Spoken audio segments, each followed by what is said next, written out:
We set it up like 4 years ago, so it was actually a while ago. In the same meeting, set up Greek, got into the Greek, and we wanted to do another romantic comedy after Sarah Marshall. It's both of ours kind of favorite genre, and we were both kind of really interested in long relationships and wanted to do a movie that was about just a guy and a girl figuring stuff out.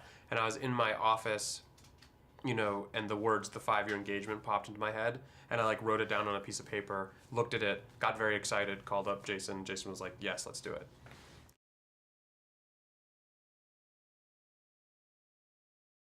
Yeah, I mean, to me, I loved making Sarah Marshall, but the only frustrating thing was that we were sifting through the wreckage of a relationship, and I really wanted to explore a relationship in real time. And in Get Him to the Greek, I loved sitting in the scenes between, Jonah and Elizabeth Moss, or, between Rose Byrne and Russell Brand. Like, I loved sitting in those scenes, and so this was a chance to just get to do, like, scenes between a guy and a girl,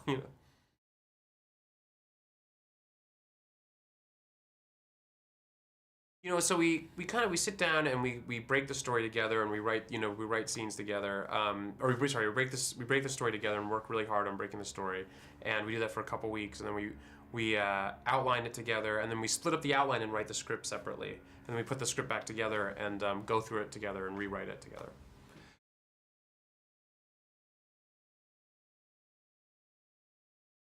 I think that there's something going on these days where I've just noticed a lot of people in very long relationships, monogamous relationships, many years, that aren't headed towards marriage, but they're not headed towards breaking up. They're kind of in this netherworld, and I find that endlessly fascinating.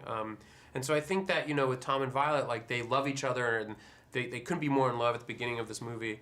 And but they're innocents, and they don't realize, they don't know each other the way they thought they did. And as soon as and the movie ends up being about the compromises you have to make a relationship work, and and that things don't necessarily, that things don't have to be perfect for things to be perfect.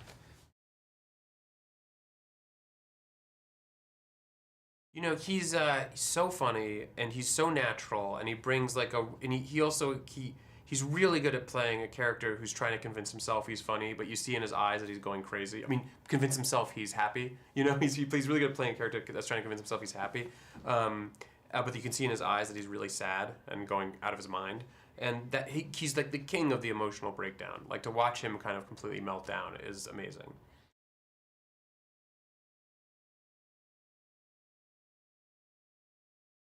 She was, from the beginning, we wanted to have her in the movie. She's so, we wrote it for her from the beginning. She's so funny and endearing, and she exudes intelligence, and she's hilarious. And so we wrote it for her, and she was fantastic to work with. She was a real dream, and I hope to do it again.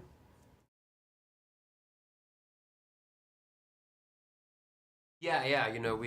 We always do improv. I think I love having improv in these movies.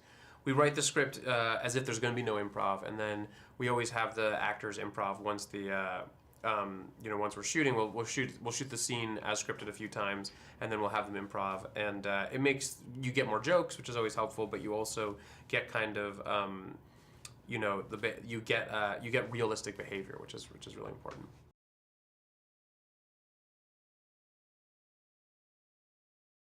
I mean, Judd's the best.